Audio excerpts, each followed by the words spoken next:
L'orgasme est parfois difficile à décerner chez ses partenaires, puisque plaisir et orgasme sont intimement liés. Mais comme il est vraiment très maladroit de demander après l'acte s'il a eu lieu, tu t'abstiens de le faire. Pourtant, dans certains cas, le doute plane. C'est aussi le cas pour certains ou certaines qui ne savent pas si ce qu'ils ressentent est un orgasme ou simplement un plaisir fort. C'est pourquoi il me semble important de bien connaître les réactions du corps face à l'excitation et à la jouissance. C'est ce que je te propose de découvrir ici, juste après la courte présentation de la chaîne, pour ne plus jamais te questionner sur les sensations éprouvées par tes partenaires ou par toi-même. Bonjour à toi, tu es bien sur la chaîne Harmonie des corps. Celle-ci est particulièrement destinée à ceux et celles qui se poseraient des questions sur leur sexualité ou qui souhaitent continuer à vivre une harmonie de couple parfaite.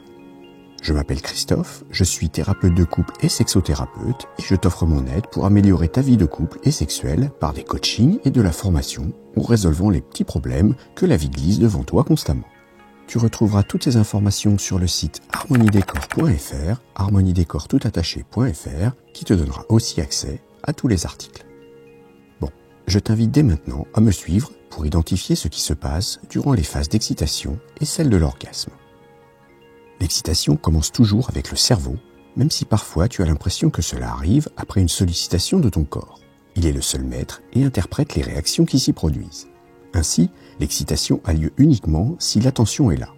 Par exemple, la sensation d'un contact sur ton bras ne va pas te procurer le même effet, même si la pression reste identique, s'il vient d'un partenaire ou d'un inconnu dans le métro. Lorsque tu acceptes le moment intime proposé, alors ton cerveau va se mettre en mode émotion forte. Ainsi, ta peau deviendra plus réactive au toucher et à la température. Les caresses te paraissent par conséquent bien plus agréables. Une réponse générale se fait sentir. Tu ressens le besoin de contact plus marqué. Ta bouche réclame des baisers et tes mains ne demandent plus qu'à parcourir le corps de ton ou ta partenaire. C'est un embrasement complet. Le cercle vertueux de l'excitation se met en place. Plus celle-ci augmente et plus tes actions qu'elle génère vont la faire monter en retour. C'est un moment très plaisant pour l'esprit qui reçoit une multitude de stimulations pour son plus grand plaisir. Après le cerveau, c'est au corps de réagir à l'excitation. Tu vas commencer par ressentir une forte hausse de ton rythme cardiaque. On dit que l'amour fait battre le cœur, mais ce n'est pas qu'une image, c'est tout à fait réel. Ainsi, ton pouls peut passer de 70 pulsations par minute à plus de 180. À cause de cela, ta respiration également augmente en volume et en fréquence.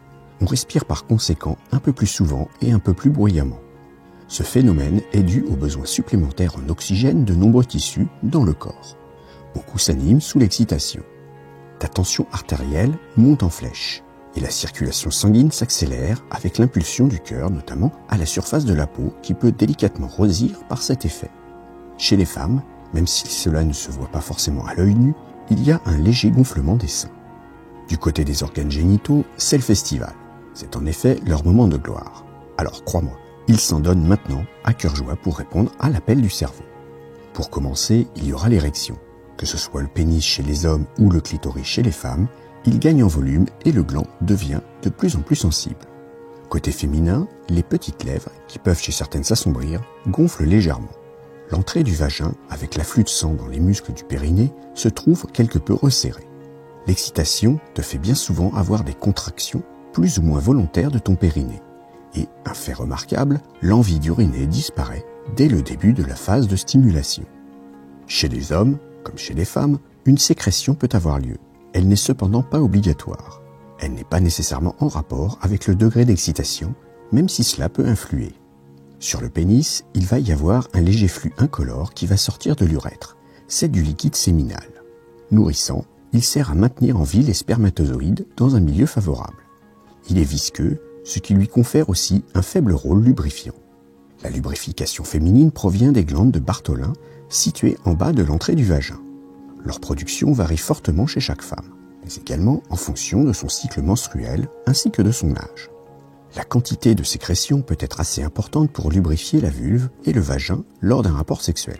Cependant, il peut aussi être absent, nécessitant alors l'apport d'un lubrifiant externe. S'il y a pénétration du vagin, celui-ci va s'étirer pour épouser la forme de ce qui est introduit. Ainsi, il passe d'une longueur au repos d'environ 8 cm à plus de 14 pendant l'acte. Le fond du vagin va également s'évaser.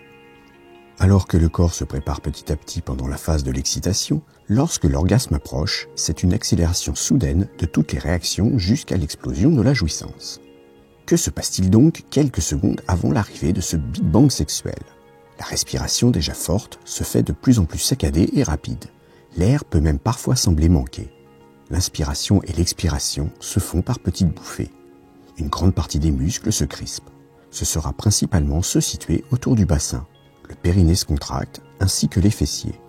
Pour certaines personnes, ce sont alors les jambes qui se tendent. L'agitation de la pointe des pieds est souvent un signe de profonde excitation et de l'approche de l'orgasme. Emportés par l'envolée passionnelle, les mains peuvent se mettre à saisir ce qui leur passe à leur portée. La prise peut à ce moment-là s'intensifier au fur et à mesure de l'arrivée de la jouissance. Lorsque c'est une partie de ton corps que ton ou ta partenaire agrippe, c'est possiblement un petit instant douloureux qui t'attend. Lorsque l'orgasme est tout près, le corps entier peut se tendre et se cabrer. Bien souvent, l'on aborde une expression sur le visage que l'on ne retrouvera jamais à un autre moment de la vie. Chacun a la sienne. Pour finir, certains individus vont ressentir le besoin de s'exprimer bruyamment, alors que d'autres, au contraire, vont se murer dans le mutisme à cause de toutes ces sensations qui les submergent. Après cette phase de montée très rapide, vient le moment de l'explosion orgasmique à proprement parler. Celle-ci dure entre quelques secondes à plusieurs minutes. La moyenne est plutôt autour de 20 secondes chez les femmes et 8 secondes chez les hommes. Et oui mesdames, votre orgasme dure plus longtemps, alors quand vous en avez un, profitez-en. Lors de celui-ci, le périnée et les muscles périvaginaux chez la femme vont subir de 3 à 15 contractions espacées de moins d'une seconde. Ce sont comme des décharges électriques qui parcourent le corps en partant des organes génitaux et remontant jusqu'au cerveau. Les temps entre les premiers spasmes sont courts et ils s'allongent généralement sur la fin. Du côté de la respiration, il y a 2 écoles. Tu peux faire partie de l'école qui relâche tout pour une grande expiration, un cri ou une exclamation vocale. Mais il est aussi possible que tu sois dans l'équipe de ceux qui, au contraire, retiennent tout et restent dans un silence total, mais en étant comme une cocotte minute sous pression. Il y a cependant a priori aucune différence dans le ressenti. L'orgasme se synchronise aussi généralement avec l'éjaculation qui est produite par ces spasmes musculaires. Chez l'homme, c'est une émission de sperme qui va sortir par saccade du phallus en plusieurs jets provoqués par des contractions de la prostate et des vésicules séminales. Chez la femme, la contraction des muscles du périnée va expulser le contenu des glandes de Bartholin. Certaines femmes peuvent aussi laisser échapper de l'urine depuis l'urètre. C'est le phénomène des femmes fontaines que j'explique dans cette vidéo très instructive. Je t'invite à en prendre connaissance pour mieux appréhender ce phénomène et le comprendre tel qu'il est. Tu peux le faire en cliquant en haut à droite et dans la description. Des rougeurs peuvent apparaître sur le visage et le haut de la poitrine. Les tétons sur les seins peuvent également se tendre. Pour finir, au niveau du cerveau, certains semblent pouvoir voir un voile noir ou opaque, alors que pour d'autres, c'est l'effet d'une page blanche éphémère lors de l'explosion de plaisir. Avant de passer à la phase qui suit immédiatement l'orgasme, je voulais revenir sur 2 idées reçues sur celle-ci. Pour commencer, la jouissance ne se produit pas uniquement avec la stimulation du pénis ou du clitoris. Il peut survenir, même si c'est exceptionnel, d'une excitation de la prostate chez les hommes, des seins, de l'anus, du cou ou d'autres parties du corps. En réalité, c'est propre à chaque personne et à sa sensibilité. Ensuite, l'éjaculation ne veut absolument pas dire qu'il y a eu un orgasme. L'inverse est tout à fait vrai aussi, même si c'est plus rare chez l'homme en tout cas. Une éjaculation, qu'elle soit masculine ou féminine, peut arriver sans qu'il y ait véritablement un orgasme. Ce n'est donc jamais une réelle preuve. Si cette vidéo te plaît, je t'invite à t'abonner d'urgence à la chaîne pour ne pas manquer les prochaines publications. Tu peux également mettre un like pour soutenir celle-ci. Je te rappelle que sur le site harmoniedécor.fr, je suis là pour t'aider par du coaching ou de la formation que tu retrouveras en lien dans le menu du site. Mais revenons au sujet de la vidéo. Juste après la jouissance, il y a une période plus ou moins longue pour chacun. Tu n'es plus sous les effets violents de l'orgasme, mais en train de baigner dans un moment de relaxation plaisant. Les hormones du bien-être et de la détente circulent dans ton corps, l'invitant à l'apaisement. On appelle cela la phase réfractaire ou encore de retrait. L'envie de continuer à faire l'amour peut disparaître à cause des hormones produites. Il faudra souvent un certain temps pour que celles-ci reviennent.